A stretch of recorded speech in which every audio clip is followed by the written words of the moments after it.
Hi நண்பர்களே, இன்றைக்கி நம்ம வீட்டில் வந்து குஜராத்தி ஸ்பெஷல் டோக்லா தான் ரெடி பண்ணியிருக்கோம். நம்ம ஊர் ஸ்டைலில் இட்லி மாவு வச்சு கடல மாவு, ரவை, சர்க்கரை, உப்பு, பேக்கிங் சோடா ஆட் பண்ணி நல்லா மிக்ஸ் பண்ணிவிட்டு இது வந்து இட்லி குண்டானில் வந்து ஒரு 30 நிமிஷம் வேக வச்சு எடுத்துருக்கோம்.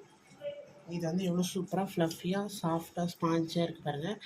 இப்போ இதில் வந்து தாளிப்பு ரெடி பண்ணியிருக்கோம், அதை இது மேலே ஆட் பண்ணிக்கணும். எண்ணெய் விட்டு கடுகு, சீரகம், பச்சை மிளகா இதை வந்து இது மேலே ஊற்றிக்கலாம். கடாயிலே வந்து ஒரு 2லேருந்து 3 ஸ்பூன் வந்து சர்க்கரை போட்டு ஜூஸ் வந்து ஆஃப் லெமன் ஜூஸ் வந்து இதில் ஆட் பண்ணிக்கலாம். தண்ணி கொஞ்சமாக ஆட் பண்ணிக்கலாம்.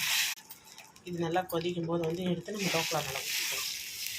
இது மேலே வந்து நம்ம ரெடி பண்ணி வச்சுருக்கேன் இனிப்பு புளிப்பு கலந்த தண்ணி ஆட் பண்ணிக்கலாம்.